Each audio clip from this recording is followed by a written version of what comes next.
Good morning, good afternoon, good evening to everyone. How are you doing? My name is Tia Barnabe and welcome to my YouTube class. And in today's class, we are going to study how to answer English questions properly. Tugiye kwigira hamwe uko wasubiza neza ibibazo mu Cyongereza. Tugiye kwigira hamwe uko wasubiza neza ibibazo bigiye bitandukanye bashobora kukubaza mu Cyongereza. Kandi ndagira ngo uzi ku ino video kuva noneho kugira isoje kugira ngo uze kumenya uburyo bwinshi cyane ushobora gukoresha wiga gusubiza neza ibibazo mu Cyongereza. Ikindi kandi niba utarakora subscribe yikore kugira ngo tujye tubana muri video zacu za buri munsi twigane Icyongereza neza kandi vuba. Tutatinze rero mureke dutangire. Cyose cyavuga ngo can you drive? Can you drive? Can you drive? Ese ushobora gutwara? Can you drive? Ibyo gusubiza rero uravuga ngo yes I can. Yego nabishobora. Yes I can. Yego nabishobora. Cyose yakibasha kubaza ngo do you like meat? Do you like meat? Do you like meat? Ese ukunda inyama? Uravuga ngo urasubiza ngo yes I do. Yego ndazikunda. Yes I do. Yego ndazikunda. Are you a student? Are you a student? Ese uri umunyeshuri? Are you a student? Yes I am. Yego ndiwe. Number 4, is she your sister? Is she your sister?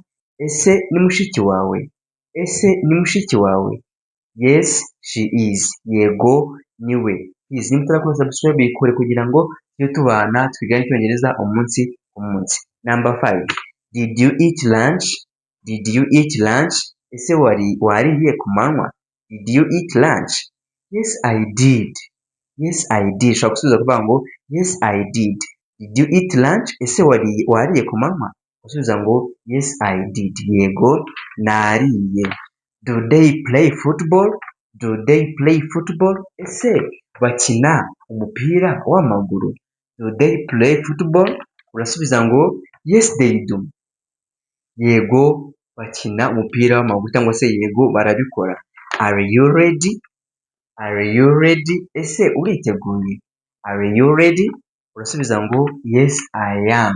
Yego nditeguye. Are you ready? Ese uriteguye? Yes I am. Yego nditeguye. Can she sing? Can she sing? Ese ashobora kuririmba? We w'umukobwa she. Can she sing? Ese yaririmba? Urasubiza ngo yes she can. Yes she can. Yego ashobora kuririmba. Do you speak English? Do you speak English? Ese uvuga Icyongereza? Do you speak English? How can you say yes I do? Yego ndabikora. Now number last, will you come tomorrow? Will you come tomorrow? Ese uzaza ejo? Vuga ngo nzaza ubinyandike muri comment hanyuma turebe. Will you come tomorrow? Please niba utarakora subscribe yikore kugira ngo twigane Icyongereza umunsi ku munsi. Ubutaha tuziga amagambo menshi ashobora gukoresha urimo urabaza ibibazo.